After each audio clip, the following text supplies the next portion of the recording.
Hurmatli mushtariylar, bugun sizlar savollaringizga javob berishni boshladik. Birinchi savol. Men payvandlashda turli xil boshqa usullarda shug'ullanganman. Sizlarda bor imtihondan o'tishga qatnashsam bo'ladimi degan umumiylashtirilgan savol bor. Endi o'zingizlar bilasizlar, payvandlash turli xil turlari bor. Elektrod payvandlash, gazda payvandlash, ya'ni gazosvarka deyishadi xalqda.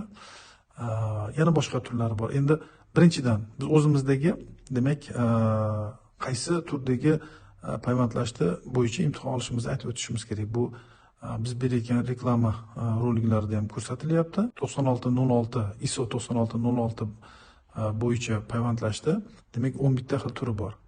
TIG, MIG, MAG mutaxassislar bilishadi. Men bunga alohida yana bir rolik yaratib qo'yaman. Bunga va'da beramiz. Demak, har bitta svarkani turini agar bizni fuqarolar bilmasa, bu TIG, MIG, MAG yana boshqa turlari bor. Ular har birini men sizlarga ochib berib, o'zbek tilida sodda qilib tushuntirishga harakat qilaman. Lekin eng asosiy aytmoqchi bo'layotgan, sizlarga savollarga javob bermoqchi bo'layotgan narsam shuki, siz payvandlash bilan shug'ullangan bo'lsangiz, buni asosiy mazmuni ikkita temir parchasini yoki ikkita temir jism yoki ba'zi bir hollarda bu kompozit jismlar ham bo'lishi mumkin. Temir bo'lmagan alyumin va hokazo.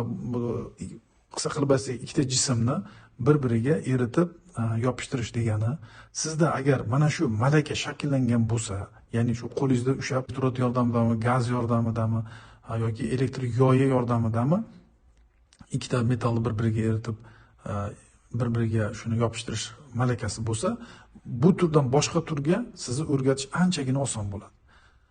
Shuning uchun bizga imtihonga kelishinglar mumkin. Yana bitta bir jihatni aytib o'tishim kerak. Sizlar imtihonga agar TIGda yoki MIGda yoki MAGda ishlab turib ham to'g'ridan-to'g'ri kelib imtihonga kirib ketishinglarni men tavsiya qilmagan bo'lardim. Kelgan yillarda sizni albatta bizni mutaxassislar kutib olib, sizni yengil sinovdan o'tkazadi va sizga oldindan shu imtihonga kirib bekor pulingiz kuyib qolishini oldini olish uchun payvandchi bo'ladigan bo'lsangiz, har qanday turdagi payvandlash uskunasida bo'lsa ham ishlagan bo'lsangiz, sizga demak keyingi sondagi roliklarimizni ko'rishingizni tavsiya qilamiz. Bu yerda MIG, MAG u nima degani, u imtihonda qanday talablar qo'yilishini ko'rsatib borsak, siz o'zingiz ham o'zingizni imtihon qilib olasizki, shu imtihonga borsam bo'ladimi yoki yo'qmi degan savolga o'zingiz javob topib olasiz.